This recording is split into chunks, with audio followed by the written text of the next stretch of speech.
My brother is charging me $50,000 because his ex-fiancée, drunk, confessed that she loved me at their engagement party. But I had already warned him about her after she sabotaged my relationships 5 years ago. My brother, Matt, was engaged to Kate. They seemed like a great couple, and for a while, everything seemed to be going well. But things didn't turn out as expected, and their relationship ended largely because of me. Before you jump to conclusions and see me as the villain in this story, I need to explain what really happened. Matt is just a year older than me, so we've always been very close. We even attended the same university, where he met Kate. She was in the same year as him, and they quickly became serious about their relationship. Since Matt and I shared an apartment during college, Kate spent a lot of time there. It didn't take long for us to become friends too. At first, I was happy to see how much she cared about my brother and respected him as his girlfriend. I always saw her as Matt's girl, someone who could become part of our family one day. But over time, I started to notice things about Kate that made me a bit uncomfortable. She was very friendly with me in a way that didn't seem appropriate.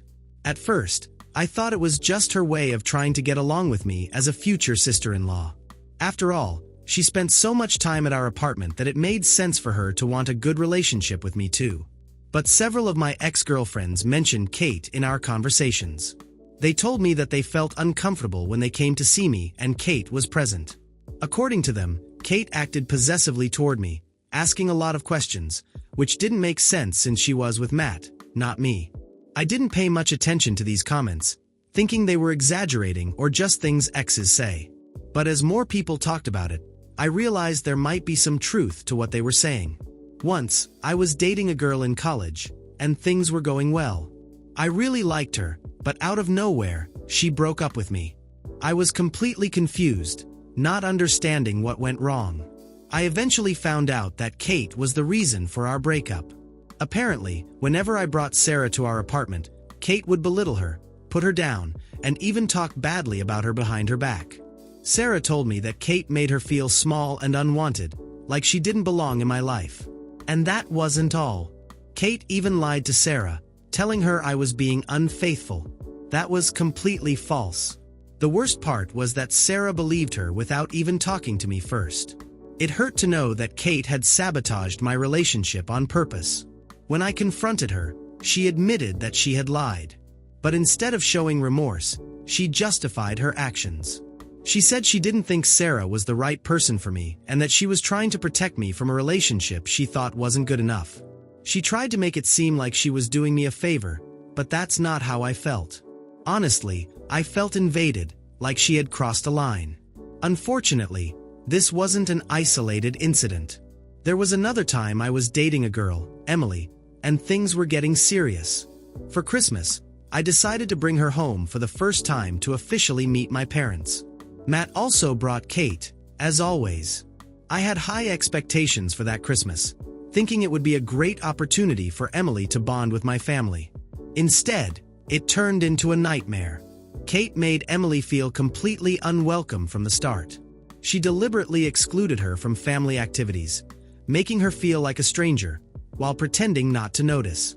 Emily later confessed to me that she felt like Kate hated her and acted like a jealous girlfriend with me, because she might have feelings for me. Kate kept staying close to me all the time, not giving us space or privacy. In the end, things got so bad that Emily couldn't take it anymore, and we broke up. I wasn't sure if Kate had feelings for me or not, since she never said anything directly. I also didn't know how to handle it without causing conflict with my brother or creating drama in the family. But at the same time, I couldn't ignore how Kate's behavior was affecting my life and my relationships. It was clear that something wasn't right, and it was only a matter of time before things exploded. Then came my birthday. Kate gave me a gift, a gold chain with the letter K on it, quite expensive. At first, I didn't know how to react. I thought it was strange, even inappropriate, for her to give me a necklace with her initial. It wasn't the kind of gift you expect from your brother's fiancée. It was something couples exchange. I made an awkward joke, saying she must have mistaken me for someone else and that the necklace was more of a gift for Matt than for me.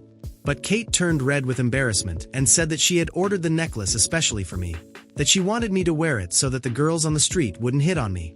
I made a face of disgust at her comment. I think she realized it because she started crying and ran out of the room without saying anything. The whole situation was awkward and uncomfortable, and I didn't know what to do. Later, I gathered the courage to tell my brother what had happened. But to my surprise, he didn't seem to care. He acted as if there was nothing wrong with Kate giving me a gift like that. He said that Kate just saw me as family and that I shouldn't think too much about it.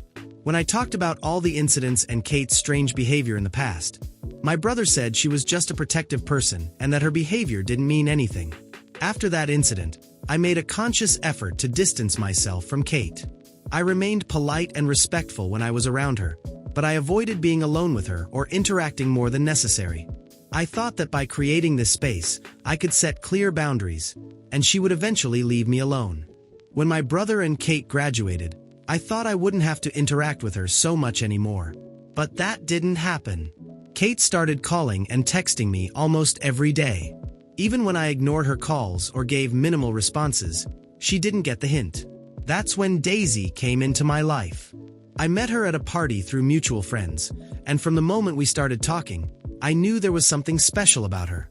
At family events, whenever Kate ran into Daisy, her behavior followed the same unpleasant pattern as always. She tried to intimidate Daisy the same way she had with my exes. But this time, things were different. I was older, more self-aware, and much less willing to tolerate her nonsense.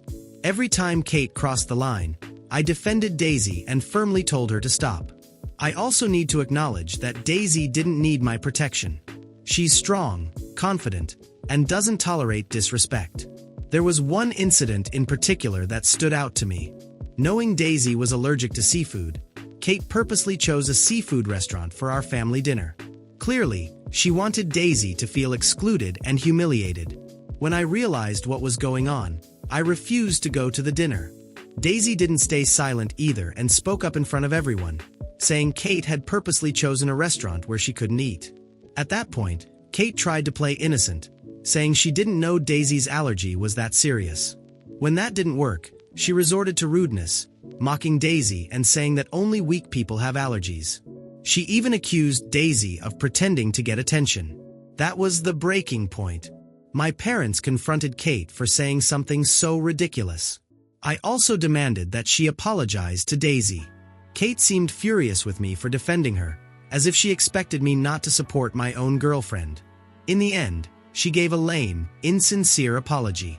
In the end, the rest of us, my parents, Daisy, and I, went to another restaurant, leaving Kate and my brother to eat alone at the seafood restaurant. After that incident, Daisy and I started avoiding Kate whenever possible. Fortunately, my parents were on the same page. They recognized that Kate's behavior was strange and didn't pressure me to include her in my plans. They understood and respected my decisions, which made things easier for me. The only person who continued supporting Kate was Matt. He kept coming to talk to me, begging me to reconsider my distance. He said Kate was hurt that I no longer spent time with her and that he thought Daisy had caused a rift between us. He kept reminiscing about the old times, trying to convince me to visit them more often so the three of us could spend time together like before. But I had no interest in going back to the past. I made it clear to Matt that Daisy was an important part of my life now and that she wasn't going anywhere. I told him that if Kate couldn't accept Daisy or respect her place in my life, there was no space for me in their little group. I wasn't going to prioritize Kate's feelings over my girlfriend's well-being, nor was I going to compromise the life I was building with Daisy. It was a tough conversation, but necessary. Over time, my relationship with my brother deteriorated. When he got engaged to Kate, he invited Daisy and me to the engagement party to celebrate with the rest of the family. I wasn't particularly excited to see Kate again, but for my brother, I decided to put my feelings aside for one night and go.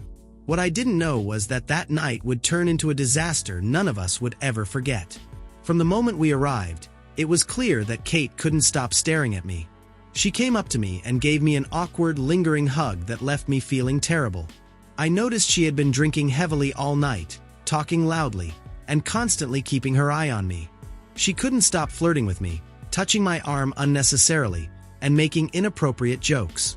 It was, at the very least, uncomfortable. I did my best to avoid her without causing a scene. but my attempts to keep my distance seemed to make her even more agitated. At one point, Matt stood up to give a toast and celebrate the engagement. While he was still speaking, Kate grabbed the microphone out of his hand in the middle of his speech, with the whole room watching. She began an incoherent and nonsensical confession. She declared in front of everyone that she had been living a lie all these years. She looked drunk, slurring her words.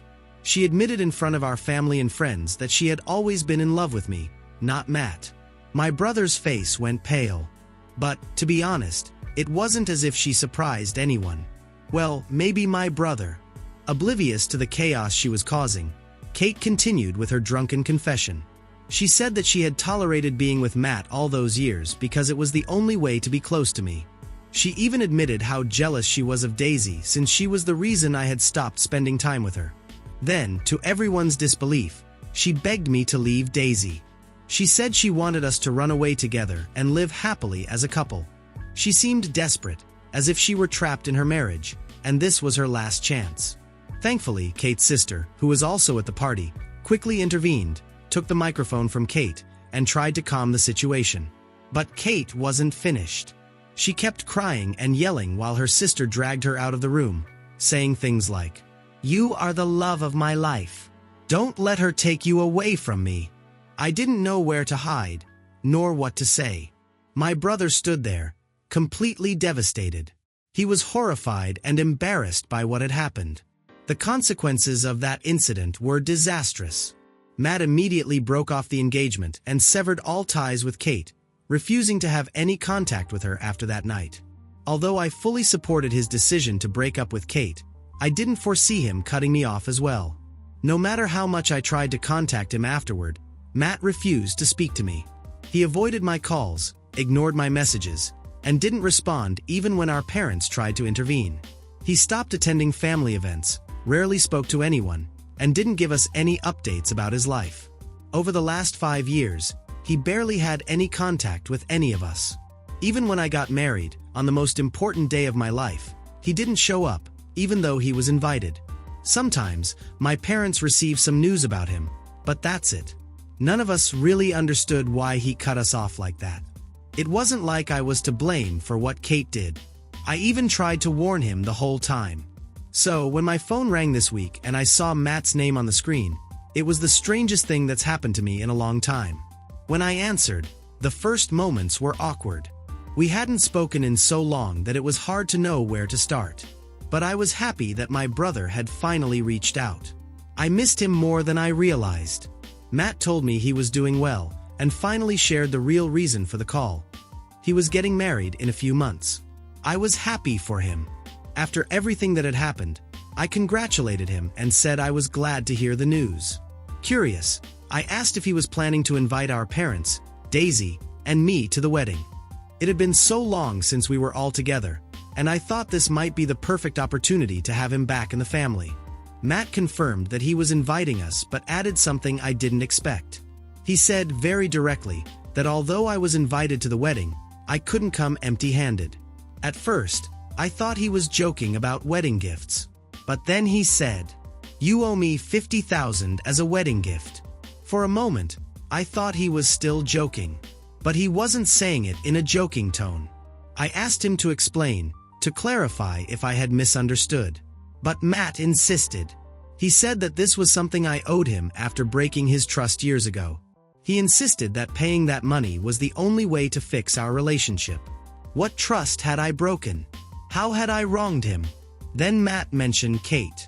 He said that he felt humiliated and betrayed that night, standing in front of family and friends, while the girl he wanted to marry was in love with his brother. According to him, everything he endured was my fault. He argued that I should have done something about Kate from the start and avoided her confession. He blamed me for not setting firmer boundaries with her and for not recognizing the signs earlier. Matt told me that he suffered a great loss that day, both personally and socially. In his mind, $50,000 wasn't just a wedding gift. It was compensation for the pain and humiliation he believed I had caused. With that, he would be able to start forgetting everything that had happened. Obviously, I told Matt that I couldn't do what he was asking.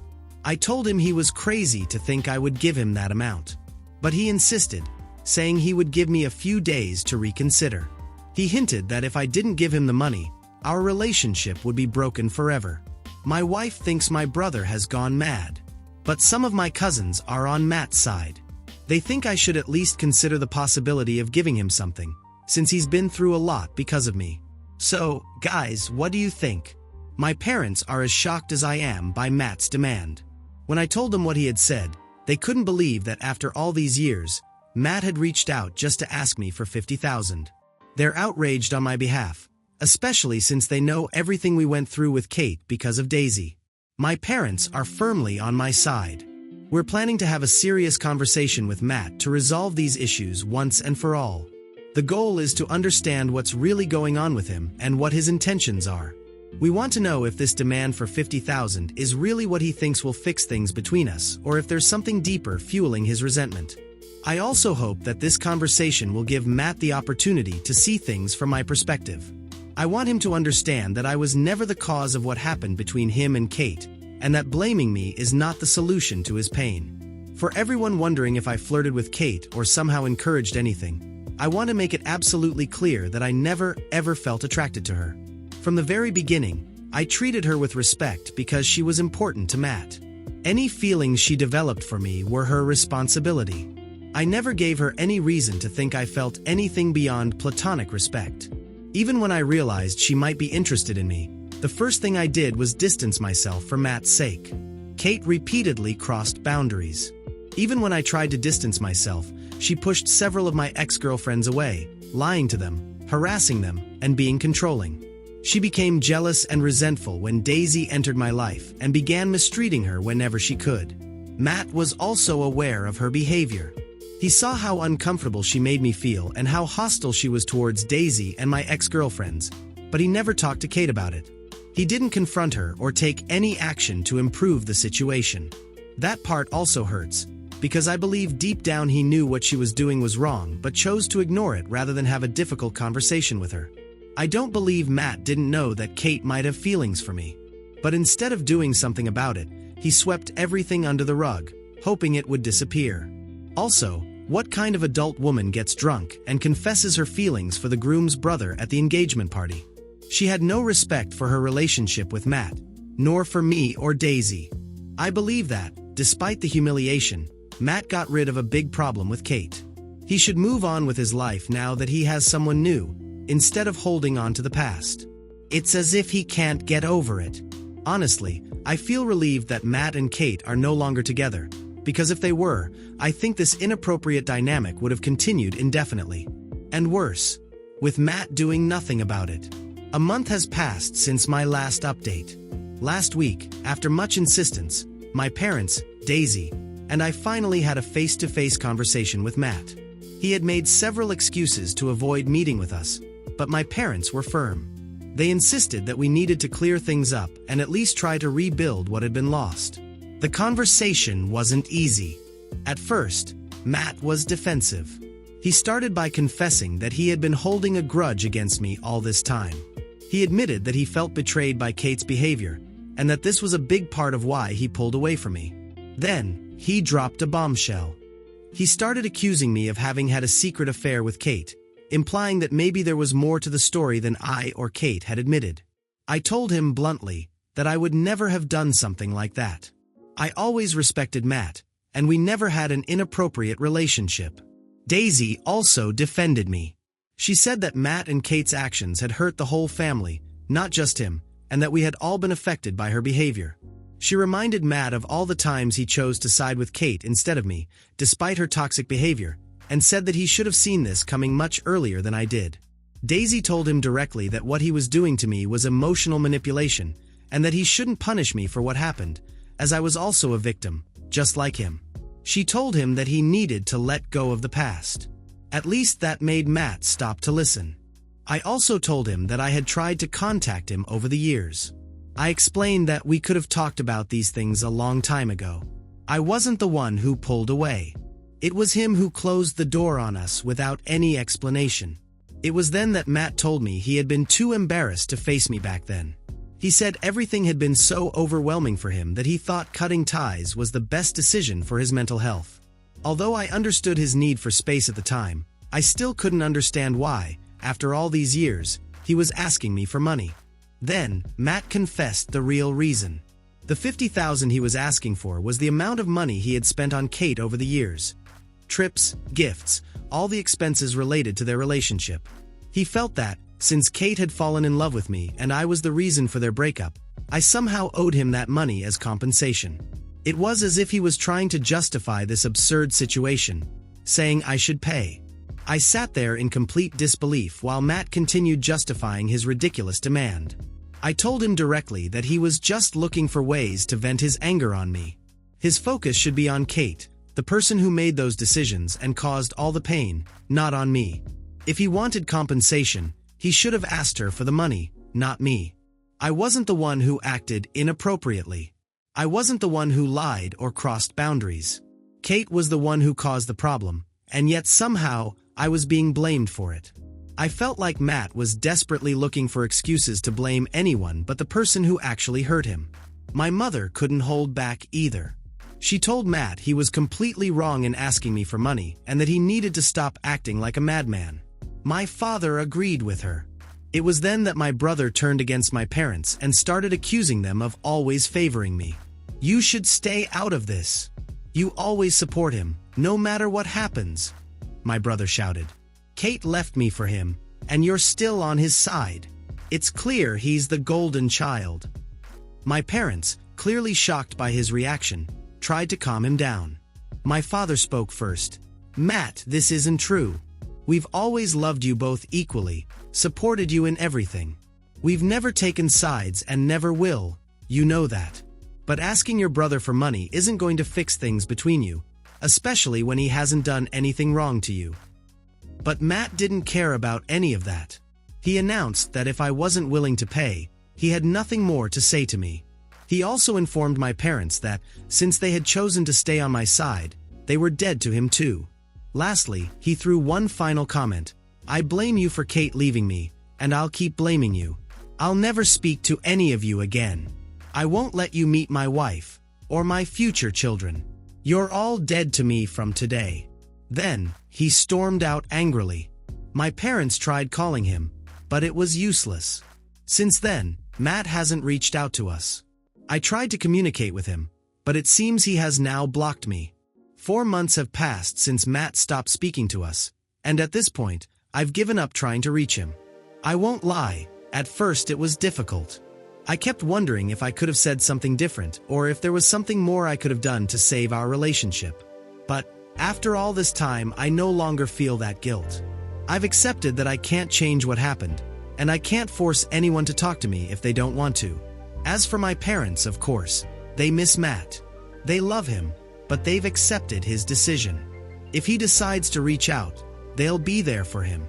But for now, they've stopped insisting.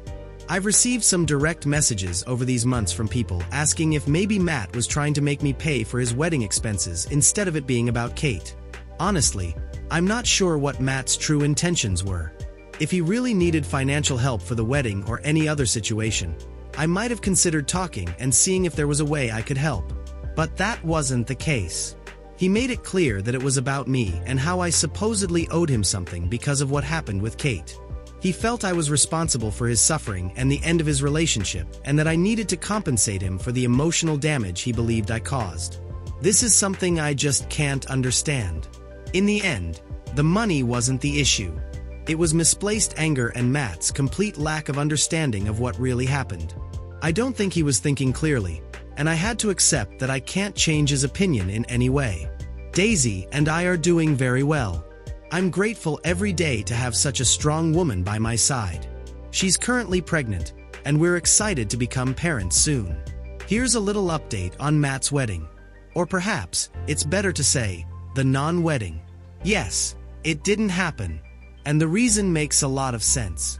The wedding was scheduled for a few weeks from now, but it was canceled by Matt's fiancée. We never met her, so I don't even know her name. At least, the person who informed me about the cancellation didn't mention it. The reason for the cancellation is that, apparently, Matt is still in love with Kate. He didn't tell anyone, but that was the argument his fiancée used to return the ring and leave him so close to the wedding. Which doesn't surprise me, considering that he's always made this issue about his relationship with Kate, instead of being happy that he found someone to marry. Although I don't know her, she must have been a good woman, I imagine. Additionally, this person told me they suspect Matt might be trying to get back with Kate. It's not just a bad idea. It's worse. Not only because she's already said she doesn't love Matt and I don't think she wants to get back with him, but also because, with all the crazy things she did to me and my ex-girlfriends, it's clear she's not a good person to have as a wife. The best thing Matt could do right now is seek professional help and try to forget her.